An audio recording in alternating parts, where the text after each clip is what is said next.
Tripura Agriculture Graduates Association Officer ni Bakakti Krishi Borto Mugui Kasha Pandas Shangsazaka. কেরচমনি আগরতলাও হুকবার মন্ত্রী রতনলাল নাথনি মানচক মুংনি বিশিংতে ত্রিপুরা এগ্রিকালচার গ্রাজুয়েটস অ্যাসোসিয়েশনে তৈদুলবা বাই হুকবার খ্লাইনে রকনি হুকবানি শেবমান্থক রিনানি লগি গবাংখাই কতাল টেকনিকনি বিশিংতে হুকবার খ্লাইয়ে মান্থকনানি কক রকন তৈব কক শালাই জাখা মন্ত্রী রতনলাল নাথনি ইয়াকতে কৃষি বার্তা মুগুই কাইসা লিফলেটো ফিয়োগইরে জাখা এখানে উপস্থিত হওয়ার কারণ হলো এটা হলো ত্রিপুরা কৃষি স্নাতক সমিতি ইংরেজির তাগা বলে অর্থাৎ কৃষি দপ্তরের যারা গ্যাজেট অফিসার তাদের একটা সমিতি আছে। এই সমিতি অফিসে আমি আসি আজকে। এই সমিতির অফিসে আসার উপলক্ষে আজকে তাদের হলিডে, সেই জন্য আজকে এখানে আসার জন্য নিমন্ত্রণ করেছে এবং তাদের কার্যকর্তারা থাকবে, অফিসার্সরা থাকবে, তাদের বিভিন্ন কথাবার্তা শুনব, আমার যদি কিছু বলার থাকে সেটা বলব, এই জন্যই এখানে আসা। কৃষিতে আমাদের রাজ্যে টোটাল 58টা ব্লক, আজকের তারিখে 30টা ব্লকে আমরা খাদ্য শস্য স্বয়ম্বর 30টা ব্লকে 28টা ব্লকে আমরা পিছিয়ে আছি। বিশেষ করে পশ্চিম ত্রিপুরা, উত্তর ত্রিপুরা, ঊনকোটি, এই জায়গাগুলিতে আমরা একটু বেশি পিছিয়ে আছি এবং খুব ভালো অবস্থা রয়েছে দক্ষিণ ত্রিপুরা, গোমতী জেলা, আমাদের সিপাহীজলা, এই তিনটা আমরা জেলা হিসেবে যদি ধরি এটা খাদ্যে স্বয়ম্বর। খোয়াইতেও খুব ভালো অবস্থায় রয়েছে। খোয়াইতে শুধুমাত্র তেলিয়ামুড়া এবং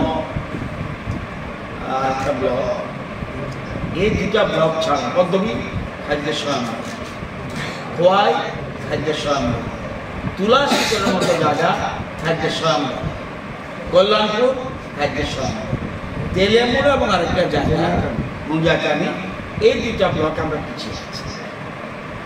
এবং যখন আমরা ধলাই দেখব, ধলাইতেও আমরা খুব কম্পিটিশনে রয়েছি জেলায়, কয়েকটা ব্লক ছাড়া বাকিগুলি আমরা স্বয়ম্বর। এই যে স্বয়ম্বর হওয়ার পিছনে আমাদের অন্নদাতা কৃষকদের যেমন ভূমিকা রয়েছে, দপ্তরের অফিসার এবং কার্যকর্তা যারা, তাদের বিরাট ভূমিকা রয়েছে। তাদেরকে বাদ দিয়ে কৃষিতে স্বয়ম্বর হওয়া শুধু কৃষকরা একা পারবে না, কৃষকদের দিয়ে কিভাবে বিজ্ঞান ভিত্তিক চাষ, এই আজকে একটা কৃষি বার্তা ওপেনিং করেছে। তো এই কৃষি বার্তার মধ্যে আপনারা দেখবেন যে বইটা নিয়ে যান। যেমন এতদিন জানতেন যে আমরা পাইনঅ্যাপল সিজনাল ফ্রুটস, এটা ঠিক না।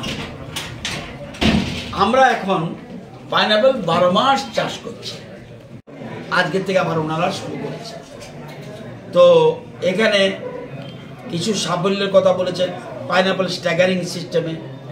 আমরা এতদিন জানতাম ডম্বুরে শুধুমাত্র নারকেলগঞ্জে যায়, নারকেলগঞ্জে যাওয়ার সময় একটা জায়গা আছে নারকেলগঞ্জ আমবাগান, এখানে দেখবেন একজন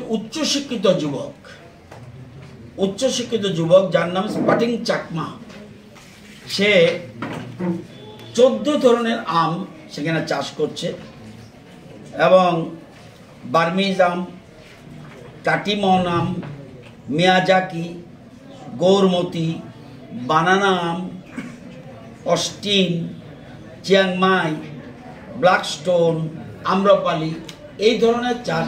আমরা এক একটা আমের ওজন কোনোটা 2 কেজি 2.5 কেজি পর্যন্ত আছে। তো এখানে কৃষি কীভাবে উঠছে এবং ফুল চাষে কিভাবে স্বাবলম্বী হওয়া যায় আমাদের কৃষকরা দেখাচ্ছে, যদিও এখনো 55% ফুল এখনো বাইরে থেকে আসে। আগে আসতো 80% ফুল বাইরে থেকে। এখন আমাদের কৃষকরা ধীরে ধীরে ফুল চাষের স্বয়ংবর হওয়ার চেষ্টা করছে এবং অসময়ে সবজি কিভাবে করতে হয় এরা জানে। এখানে এটিএম বিটিএম কথা বলছে, অফিসাররা তো জানেই, তারাও জানে। তো এখানে এসে তাদের কি সুবিধা অসুবিধা, যেমন আমাদের দেখবেন আপেল কুল, এটা একটা এই রাজ্যে খুবই ভালো হচ্ছে। তো কৃষিতে আমরা বিভিন্ন ক্ষেত্রে আমরা সফলতা লাভ করছি এবং এটার পেছনে এই সংগঠনের বিরাট একটা ভূমিকা রয়েছে। এবং আমরা দেখলেন কিছুদিন আগে 24 তারিখ, আজকে কত,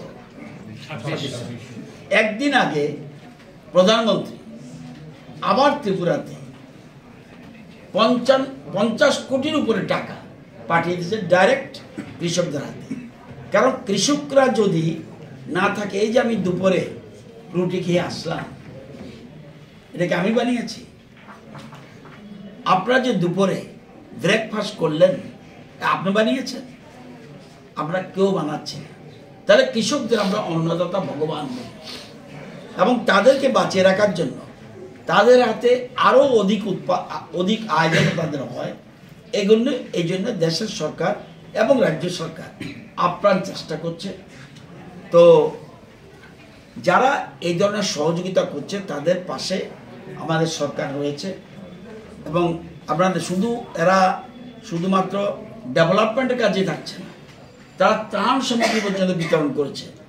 এখানে একটা কথা সুন্দর, আমার মনে হচ্ছে আমি প্রথম যেদিন মন্ত্রী হিসাবে শপথ নিয়েছিলাম, আমি বলেছিলাম সকলের তরে সকলে আমরা, প্রত্যেকে আমরা পরের তরে, কাউকে আপনাদের বাদ দিয়েও চলবে না, কাউকে বাদ দিয়ে। এই যে আমি এখানে এসছি, বাড়ি থেকে বেরোয় যে এসছি, যে রাস্তাটা আমি বানাইনি, রাস্তাটা কেউ বানিয়েছে, শ্রমজীবী মানুষ বানিয়েছে। সেই রাস্তার উপর দিয়ে আমি গাড়ি এসেছে, আমার গাড়িটাও আমি বানাইনি, গাড়িটা চালিয়েছে ড্রাইভার। তো প্রত্যেকটা ক্ষেত্রে আমরা যদি মনে করি এই মুকেশ আম্বানির মতো ধনী ব্যক্তিও অন্যের উপর নির্ভরশীল হতে হয়। কারণ সকলের তরে সকলে আমরা, প্রত্যেকে আমরা পরের তরে।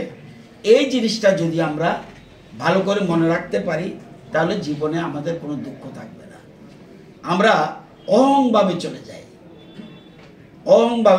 আপনাদের একটু আগে রজত শর্মা, বিখ্যাত সাংবাদিক, একটু আগে একটা ইন্টারভিউতে বলছিল যে সবচেয়ে খারাপ জিনিসটা কি, বলছে সবচেয়ে নেশার থেকেও খারাপ জিনিস হলো অহংকার।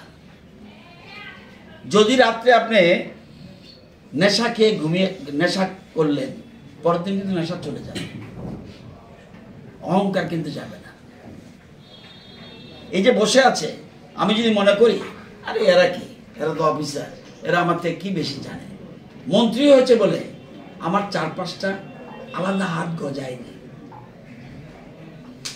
এই অহংভাব আমরা ছাড়তে পারলে আমরা তাহলে এক ভারত শ্রেষ্ঠ ভারত হতে আমাদের বেশি সময় লাগবে না।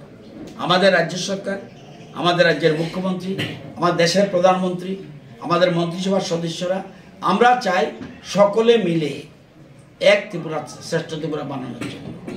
আমরা সব দিকে সাকসেস হয়েছে কথা বলবো না, কিন্তু গত 7 বছরে এই আগামী 9 তারিখ বোধহয় খুব সম্ভব 9 মার্চ আমাদের বোধহয় 2 বছর, এই সেকেন্ড গভর্নমেন্টের 2 বছর পূর্ণ হবে।